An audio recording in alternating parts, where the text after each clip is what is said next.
eldest and middle kids, children of first and some second generation immigrants, children of single parent, broken parents, or no parent households, you are probably robbed, knowingly and without any way to fight back. And you don't know who to blame, do you? But that's not even the worst part. But more on that later. You see, if you have younger siblings, then most likely you're their second parent, and not in a cute, don't touch my family type of way. No. I mean, you probably raised them. And if you don't have a sibling, you probably raised yourself. Of course, everything varies from person to person, and everything is based on your own situation, but to an extent, you probably understand.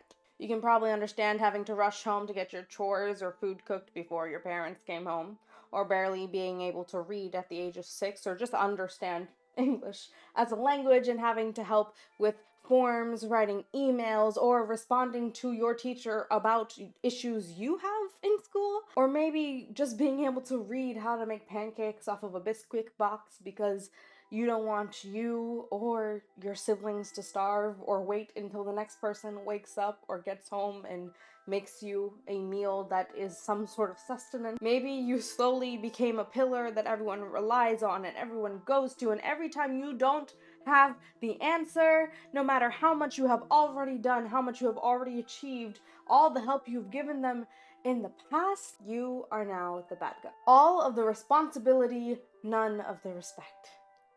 That is what these second parents, these children who have raised themselves, you and I, have, or had, or maybe are going through right now. You spent your childhood being called mature for your age. You relate a lot more with adults than the people in your class. And you probably cope through art, TV shows, gaming, reading, or anything that could just give you an escape into another place that is not here, where you can be someone else. And before you know it, all the filling out your own forms, doing things for your parents, raising your siblings, making sure that you turn out a somewhat decent human being, you become an adult. And unfortunately, everyone else is caught up. And when they've caught up, you begin to talk about the past, and you realize you were robbed. You are a product of an environment where having a childhood was not an option. And the worst part? Some of us rationalize our situation, sympathize with our parents, and believe me, I am grateful to my parents for everything that they've done for me, and everything that they've given me and have sacrificed for me to get this far. Right? To an extent, but that does not mean that I do not spend time thinking about what life would have been like if my childhood was different. If it was spent doing something else, or being a childhood. I have spent years rationalizing, saying that it just made me a hard worker, and overlooking the fact that it had also given me much of my trauma. Now you might be asking, what is the point of me telling you all this that you already know? Because believe me, you already know. You most definitely understand what has been done to you. What, in some cases, you have unfortunately been forced to do to yourself. And most of us have accepted it. But that does not mean you can let it win over you. No, I can't give you your childhood back. But I've been realizing that many of us are trying to embrace it again, and for some reason, not understanding where these impulses come from, we tell ourselves that we are childish and immature, that we don't deserve it. See, I like buying plushies, if you have not already noticed.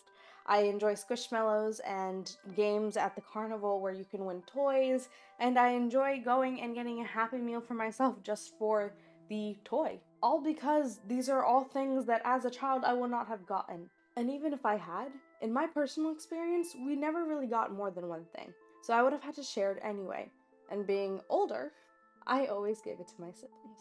You know, I always say to save all your money and work hard, but I also want to say that maybe spending a few extra dollars to buy a childish banana split sundae is okay.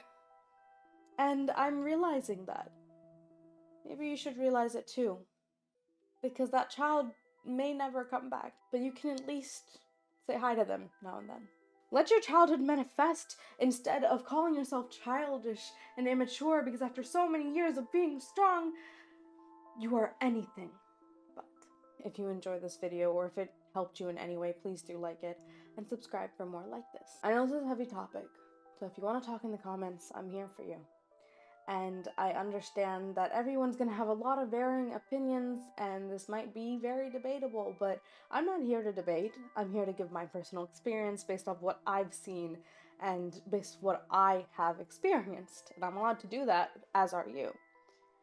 But remember, I'm not a professional, and I've never said I am. I'm just a middle child. But I do love you, no matter what childhood you've had.